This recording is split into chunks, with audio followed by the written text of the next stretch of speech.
Hey， 大家好，我係碧雲。嗱，今日嘅廣佛穿梭巴咧，我哋嚟到咗廣州，揾一位武林高手。呢位高手咧就犀利啦，係起源於佛山嘅阮氏詠春拳的傳弟子啊。呢個就術啊！通過佛山精武會嘅引薦，我哋認識咗眼前呢一位年近花甲，但達人就達到啪啪聲嘅詠春後人阮祖堂先生。講起詠春拳，相信大家都唔會陌生。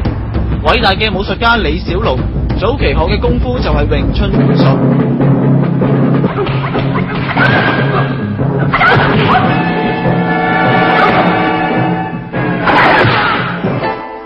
相傳喺咸豐年間，粵劇紅傳弟子將詠春拳傳咗入佛山，之後佛山嘅詠春拳派更加係分成咗葉問、阮岐山同姚財三派，江湖人稱佛山詠春三雄。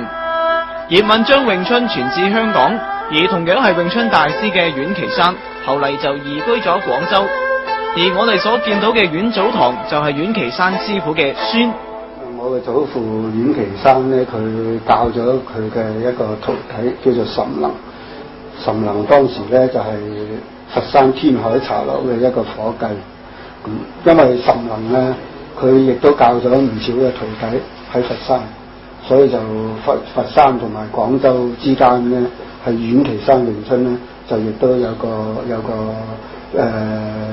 融合，即係有咗一個融合嘅基礎喺度。咁我自己亦都係教有某一啲喺佛山嘅徒弟。詠春拳術講求練力學嘅圓弧切線原理，借力消力，出奇制勝。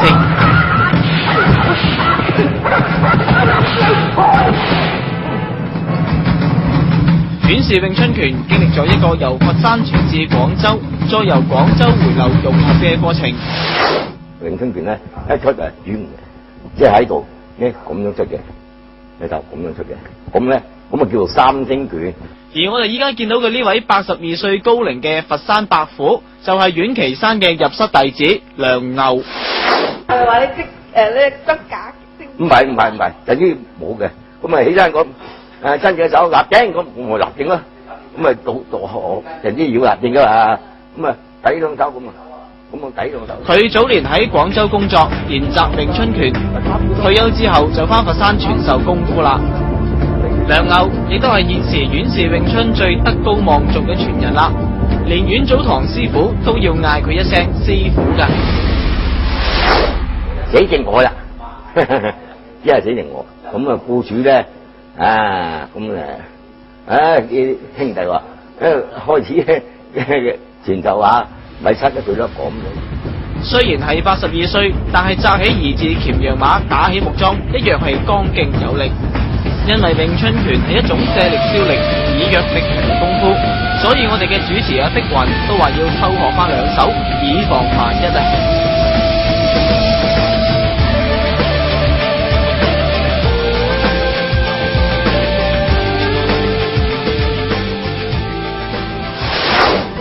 從阮岐山嗰一代開始，詠春拳作為中國功夫嘅一種傳統嘅功技，喺廣佛兩地嘅武術文化起到咗一種紐帶同埋交流嘅一種橋樑作用。